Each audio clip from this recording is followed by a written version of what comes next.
দীপাবলির আর তো মাত্র কয়দিন বাকি। এই দীপাবলির দিনে 14 শাক খেয়ে 14 প্রদীপ দিতে হয়, এমনই নিয়ম আছে। ছোটবেলায় মাকে দেখতাম মাটি দিয়ে ছোট ছোট প্রদীপ বানাতো 14টা, সেই প্রদীপগুলোই সন্ধ্যাবেলায় দিত।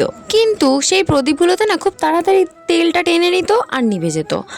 আর দেখতাম কি সবার বাড়িতে প্রদীপ জ্বলছে, আমাদের বাড়িরগুলো নিভে গেছে। আসলে আমাদের বাড়িরটা অনেকটা আগে দেওয়া হতো, তাই জন্য আমি এত বড় বড় প্রদীপ কিনে এনেছি। আমি বলেছি তুমি এগুলোর মধ্যে তেল দেবে, অনেকক্ষণ ধরে আমাদের বাড়িতে জ্বলবে, নিভবে না। সবার বাড়িটা শেষ হয়ে গেলেও আমাদের বাড়িরগুলো জ্বলবে।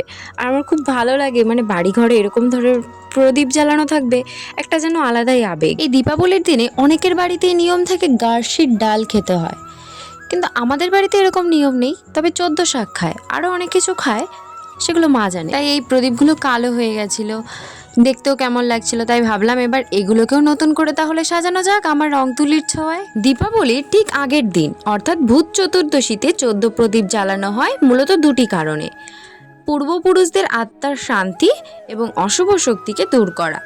বিশ্বাস করা হয় এই দিনে পূর্বপুরুষদের আত্মা পৃথিবীতে নেমে আসে, তাই তাদের স্বাগত জানাতে এবং তাদের আত্মার মুক্তির জন্য 14 প্রদীপ জ্বালানো হয়।